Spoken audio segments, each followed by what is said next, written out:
So here we need to show that the following 4 points are the vertices of a rhombus, and consequently we also need to check whether if it is a square or not. So let us begin. So we begin by considering a parallelogram. Here we have the vertices denoted by A, B, C and D.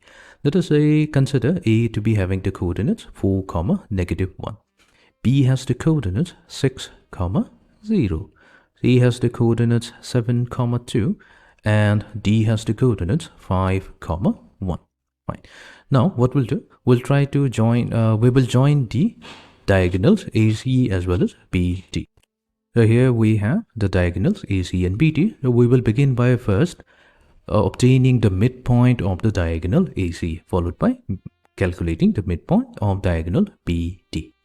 To find the midpoint of the diagonal AC, since we have the endpoint, so let's begin with the x coordinate. All we have to do is take the sum of the x coordinate. So that's 4 plus 7 and we're going to divide it by 2. Similarly, to find out the y coordinate, we're going to sum up the y coordinates of the endpoint. So that's -1 plus 2 and divided by 2. So that means the midpoint of the diagonal AC, that's going to be 11 over 2 and the y coordinate is going to be 1/2. Fine. Similarly, let's try to find out the midpoint of the other diagonal BD. So let us begin by first adding up the endpoints of the x coordinates. So that's 6 plus 5 and then divided by 2. To find out the y coordinate, we'll add up the y coordinates of the endpoints and divide by 2. So this is giving us 11 over 2, that's the x coordinate, and the y coordinate is 1 over 2. Now clearly we can observe here that the midpoints of the diagonals of AC and BD are equal. So that means they are intersecting at a common point, E, which means that this only tells us, okay, so let's write it down. Since the midpoints of diagonal AC equals the midpoint of the diagonal BD, this implies that ABCD is indeed a parallelogram. Okay, that's the first step. ABCD is a parallelogram. Now that we have shown that ABCD is a parallelogram, what we'll do is check out the length of each of the sides. So we'll begin by first computing the value of the length of the side AB. We use the distance formula. So here we have first take the square root. Underneath the square root, what we need is the square of the difference of the x coordinate. We have 6 minus 4, so that's going to be 2. Added to 0 minus -1, so that's going to be +1 squared. So this is going to give us a value square root of 5. Let's obtain the value of length BC. So BC, similarly, we'll use the distance formula. We take the square root. Underneath the square root, what we need is the difference of the x coordinate. We have 6 minus 7, that's -1, square it. We have -1 squared. Added to the difference of the y coordinates, we have 0 minus 2, that's going to be -2 squared. Solving this gives us the value square root of 5. So here we are getting AB equals to BC. Similarly, if we check for CD and for DA, this is also going to give us the length equals to square root of 5.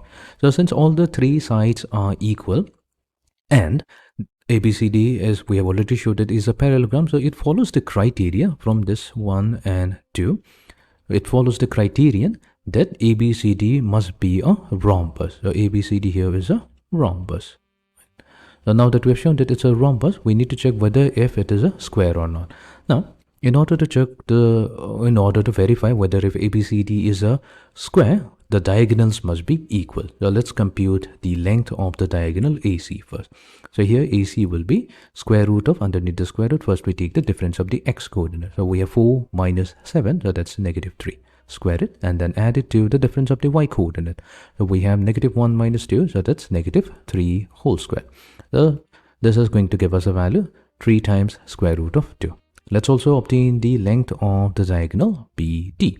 So here BD is going to be, we'll take the square root. So underneath the square root, first we'll take the difference of the x coordinate. So we have 6 minus 5, so that's going to be 1. So we have 1 squared plus difference of the y coordinates is 0 minus 1, that's -1. We have -1 squared, which gives us a value square root of 2. Now clearly we can see here that the length of the diagonals are not equal. Since AC is not equals to BD, then this only tells us that ABCD is not a square. It cannot be a square.